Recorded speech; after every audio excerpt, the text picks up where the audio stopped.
The changing your behavior thing is very hard for people. It is. And it's also very hard for people when that spending of the money is the only reward you get for a job you hate. Yeah, it is. And I'm the one talking to them, and I'm a fat fuck. So, like, I get it. Like, I haven't, fully taken control of my health behaviors and eating behaviors. So I know that it's hard to fix it. But oftentimes the people on my show, I've been in the exact same situation. I was when I was 20, 21, and I've seen what it's like on the other side. Just like many people in your position have seen what it's like on the health on the other side. You know how good it is, so you want other people to do it. And since I've been through that personal finance side and gone through the work, I can at least help hold people's hands and show them what it's like to go to the other side of that tunnel, to put in the work, the temporary sacrifice of a few years, and really live the rest of your life in such a better way. Yeah, it's just changing behavior requires a change in perspective, and it requires something. And for some people, they have to hit rock bottom, or they have to have some, they have a birth of a child, like something rocks them into reality, and they go, whatever the fuck I'm doing right now, it's not the right path.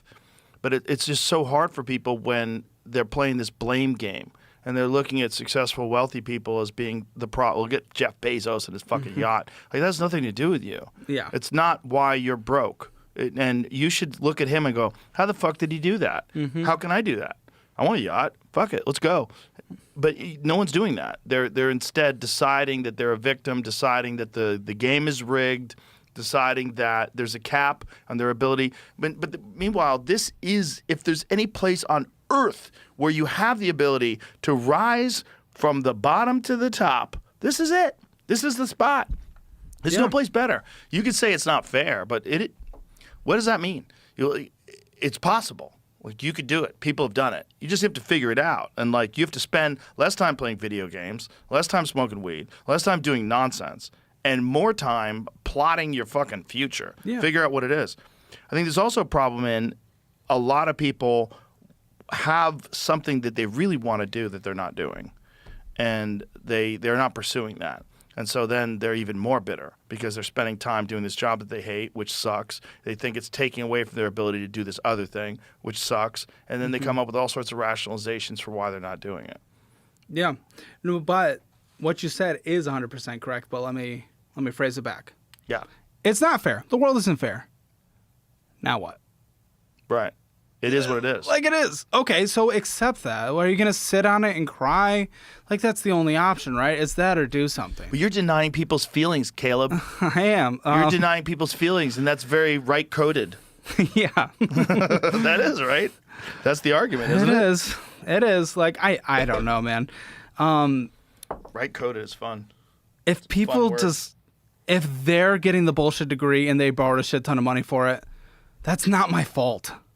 I didn't do that. Yeah. The system, Bezos didn't do that either.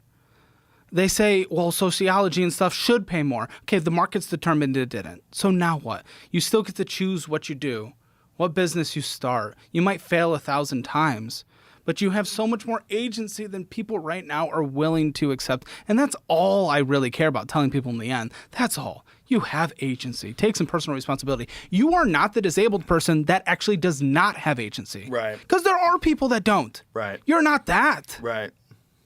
Yeah, it's so important to say. And I think, as much as it's probably frustrating, when I brought it up that you're putting your finger in this dam and there's 100 holes, I really do think that you have a positive impact. Because I really do think there's a lot of people, you get millions of views. There's a lot of people that are watching these conversations and it resonates.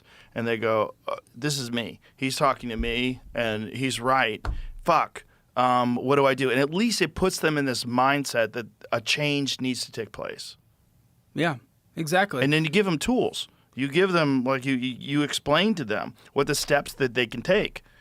And that's the fucking crazy thing is they're not getting this from school. School's not teaching you how to organize your future, which is fucking a critical skill, a critical piece of knowledge, like having a path that you can actually follow. I think it's a lot of the time it's the student counselors there, because I remember being in high school, and the student counselor, I met with her once a year, and the only conversation is, what do you want to study in college? That was it. That's all they cared about.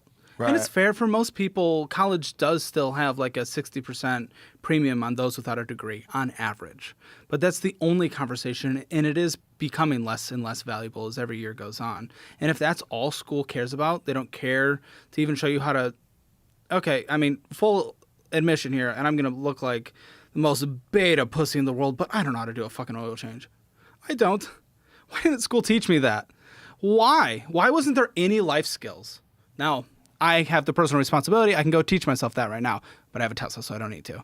But why wasn't there anything Right. about actual life? The only thing there was to do was go to college, nothing else. That was the only conversation. When I went to high school, we had auto shop, Yeah. so I did learn. I think they got rid of it the year before I went. Really? Yeah.